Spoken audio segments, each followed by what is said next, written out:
नमस्कार विद्यार्थियों, मैं नरेंद्र कुमार गुप्ता।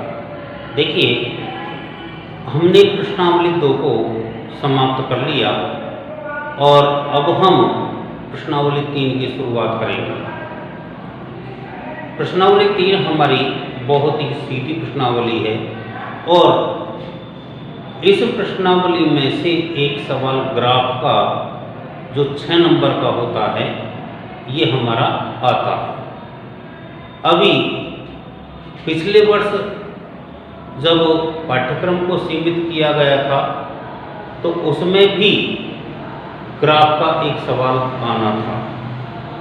अब हमें क्या करना है कि यहाँ पर जो इस सवाल को हम देख रहे हैं इसमें कहता है कि आफताब अपनी पुत्री से कहता है, क्या कहता है कि 7 वर्ष पूर्व मैं तुमसे 7 गुनी आयु का था, अब से 3 वर्ष बाद मैं तुमसे केवल 3 गुनी आयु का रह जाऊंगा।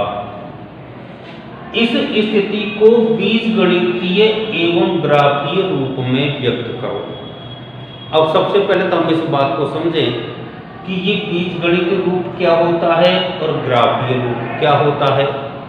तो हम इसको कैसे हल करेंगे, देखिए बीजगणितीय रूप में इसे व्यक्त करते हैं।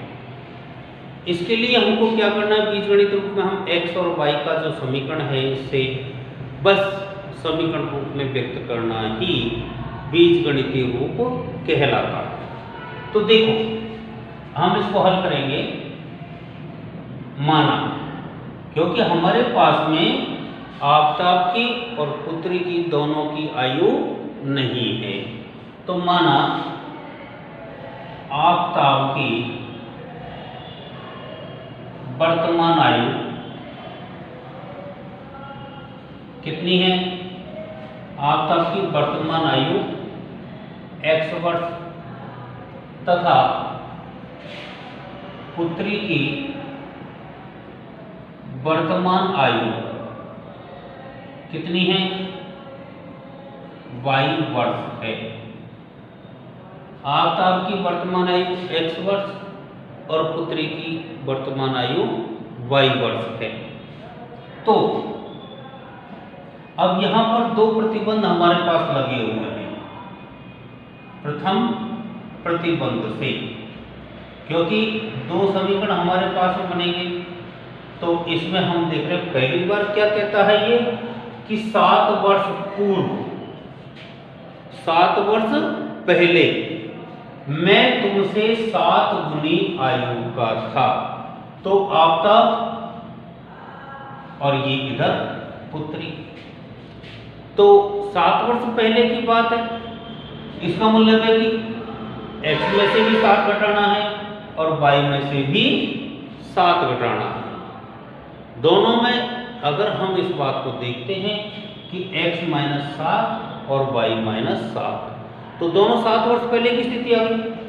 और ये कह रहा है आफताब कि मैं तुमसे 7 गुनी आयु का था। इसका मतलब है कि जो पुत्री है उसको 7 से गुणा करना है। तो हमारे पास में किसकी आ जाएगी? आफताब की आयु आ जाएगी। अब हम इसको हल कर लेते हैं। x - 7 बराबर 7y - 49। क्या हो जाएगा? x - 7y बराबर माइनस के 49 प्लस 7, तो x - 7y बराबर माइनस का 42। ये हमारा एक समीकरण हो गया। ये पहले प्रतिबंध से है। इसी प्रकार से दूसरा प्रतिबंध। अब ये देखो, द्वितीय प्रतिबंध से हमारे पास क्या हो जाएगा? दूसरा प्रतिबंध से, अब दूसरे प्रतिबंध से हमारे पास कहता है कि अब से 3 वर्ष बाद, अभी वर्तमान क्या है? एक की तो x है और दूसरे की y है। जब बाद में है तो यहां दोनों में हम क्या करेंगे? 3 प्लस करेंगे। जब 3 प्लस कर देंगे तो क्या है? तुमसे केवल 3 गुनी आयु का रह जाऊंगा। अर्थात इस पुत्री को अगर हम 3 से गुणा कर देते हैं तो हमारी जो आयु है ये किसकी आ जाएगी, ये आफताब की आयु प्राप्त हो जाएगी। अब देखो कितना हो जाएगा, x प्लस 3 बराबर 3y प्लस 9। तो x माइनस 3y बराबर 9 माइनस 3, x माइनस 3y बराबर 6। ऐसे ही हमारे पास में दोनों समीकरण आ गए और इन दोनों समीकरणों को ही हम क्या कहेंगे, बीजगणितीय रूप कहेंगे। तो ऐसे हम बीजगणितीय रूप में लिखने के लिए सवाल को हल करते हुए समीकरण रूप में लाना ही हमारा बीजगणितीय रूप होता है। अब हम क्या करेंगे, जब ये दोनों समीकरण हमें प्राप्त हो गए तो अब हमें क्या करना है, ग्राफीय रूप में व्यक्त करना है। तो अब हम ग्राफीय रूप में कैसे व्यक्त करते हैं, आप देखिए। यहाँ जो हमारा सवाल है इसकी ये दो समीकरण हमने प्राप्त कर लिए। अब हमें क्या करना है, इन समीकरणों से हमको क्या करना है, एक सारणी बनानी है। अब सारणी हम कैसे बनाते हैं, देखिएगा, ये x और ये y। हमें x और y के अपनी मर्जी से कोई भी 3 मान प्राप्त करने हैं। जब हम 3 मान प्राप्त करेंगे तो देखिएगा ये x बराबर, मैं इसको जमा लेता हूं, दूसरे पक्ष में ले जाऊंगा, 7y माइनस 42। ये 7y को मैंने पक्षांतर कर दिया है। अब हम यहाँ पर इस y का मान रखेंगे। मान अपनी ओर से रखना है जिससे हमें x का मान प्राप्त हो जाए। लेकिन मान रखने के समय एक बात ध्यान रखनी है कि हमें ऐसा मान प्राप्त हो या ऐसा मान रखें जो हमारे ग्राफ के अंदर आ सके, हमारी कॉपी के अंदर आ सके। तो देखिएगा, अभी मैंने यहाँ पर मान लीजिए कि y बराबर 5 रख दिया। 5 रखने पर जब y का मान 5 रख दिया तो x का मान क्या हो जाएगा, 7 × 5 माइनस 42, अर्थात 35 माइनस 42 बराबर माइनस के 7। तो y का मान तो 5 और x का मान हमारे पास माइनस का 7। ऐसे ही अगर हम y बराबर 6 रख देते हैं तब क्या होगा, देखो, तो x का मान हमारे पास 7 × 6 माइनस 42, अर्थात 6 7 42 माइनस 42 बराबर 0। तो y का मान 6 और x का मान 0। 7 रख लेते हैं, y बराबर 7 रखने पर अब देखो क्या हो जाएगा, x बराबर 7 × 7 माइनस 42, 49 माइनस 42 बराबर 7। इसका मतलब x का मान भी 7 और y का मान भी 7। ऐसे हमारे पास ये एक सारणी प्राप्त हो गई। जैसे हमने ये पहली सारणी प्राप्त की है उसी प्रकार से हम इस दूसरी सारणी को भी प्राप्त करेंगे। देखिए, यहाँ पर हमारे पास में ये सारणी का प्रारूप हमने तैयार किया और तैयार करने के बाद मैंने आपको ये बात बताई थी कि कम से कम 3 मान हमें ज्ञात करने हैं। तो देखो, यहाँ क्या हो जाएगा, x बराबर 3y प्लस 6। ऐसा हमारा समीकरण बन गया। अब हमें क्या करना है, इस y का मान रखना है। मैंने बात बताई थी कि मान हमारी ओर से रखते हैं। तो देखो, y बराबर 1 रखने पर 2 रख लेते हैं या माइनस का 1 रख लेते हैं, जैसे भी आप चाहो वैसा रख सकते हैं। तो y का मान 0 रखने पर तो हमारे पास x का मान कितना आ जाएगा, 3 × 0 प्लस 6 बराबर 0 प्लस 6 बराबर 6। इसका मतलब y का मान 0 तो x का मान 6 प्राप्त हो गया। ऐसे ही y बराबर 1 रखने पर अब देखो, अब हम 1 रख रहे हैं तो हमारे पास x का मान कितना आ जाएगा, 3 × 1 प्लस 6 बराबर 3 प्लस 6 बराबर 9। इसका मतलब y का मान 1 तो x का मान 9। और देखिएगा, y का मान हम अगर मान लीजिए माइनस का 1 रख लेते हैं तो हमारे पास क्या आएगा, x बराबर देखो कितना है 3 इंटू माइनस 1 प्लस 6, तो माइनस का 3 प्लस 6 बराबर 3, तो y का मान -1 और x का मान 3। ऐसे हमने ये सारणी तैयार कर ली। जब हमारी सारणी तैयार, देखो आपने देखा ये जो क्वेश्चन है ये 3 स्टेप में चल रहा है। पहले स्टेप में हमने क्या किया था, बीजगणितीय रूप में व्यक्त किया। दूसरी स्टेप कौन सी हो गई, ये सारणी बनाना।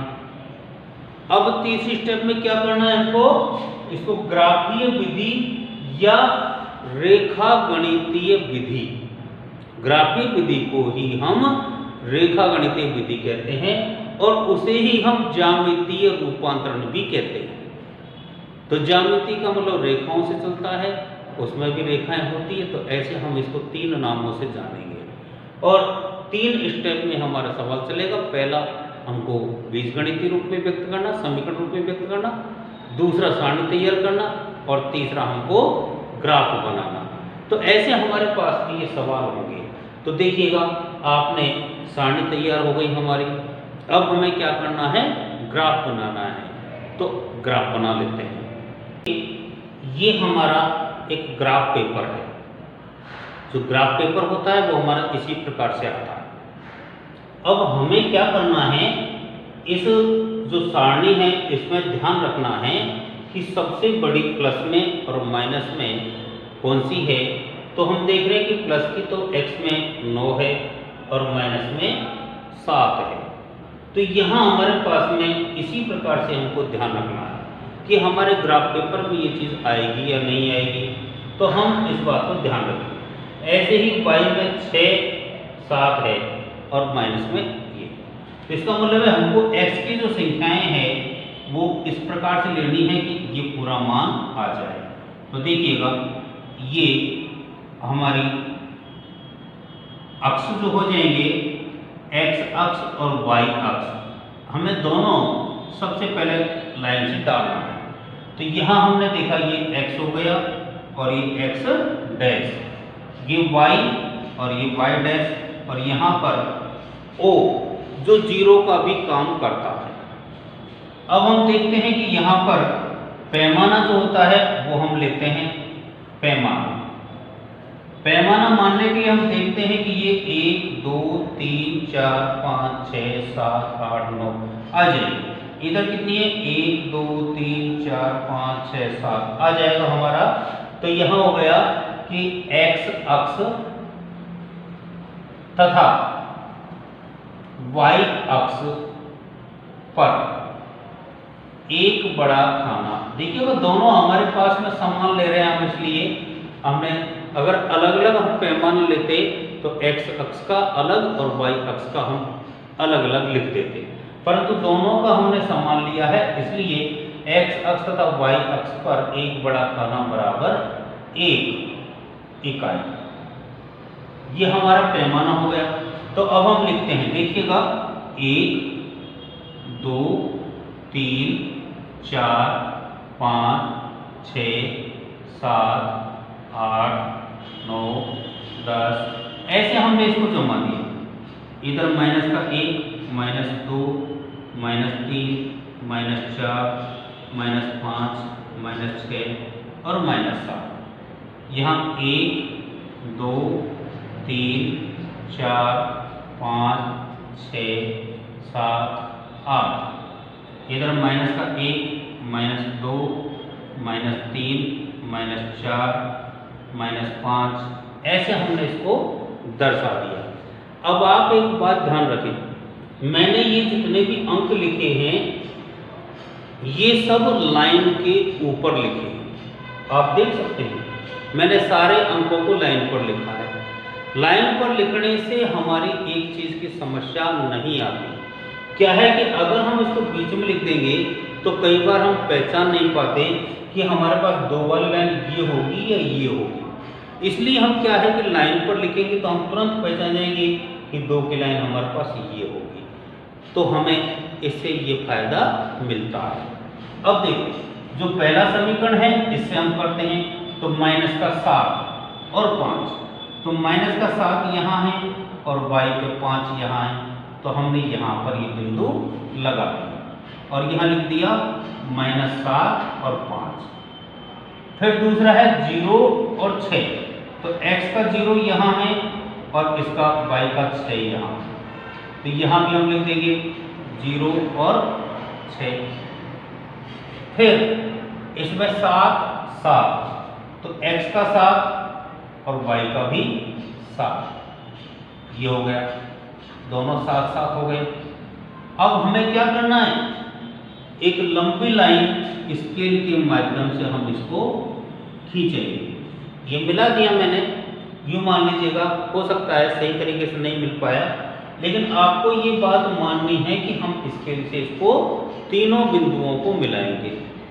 जैसे हमने इसको मिलाया वैसे अब हम दूसरे समीकरण को लेते हैं, तो 6 0, तो x का 6 और y का 0 हमारे पास यही आएगा, तो हमने ले लिया इसको 6 0। फिर 9 1, ये 9 और इसका 1, ये 9 और 1 हो गया। फिर 3 और -1, ये 3 है और ये माइनस का 1 है, तो यहाँ पर 3 और -1। अब हम इन तीनों बिंदुओं को भी एक लाइन के माध्यम से मिलाएंगे।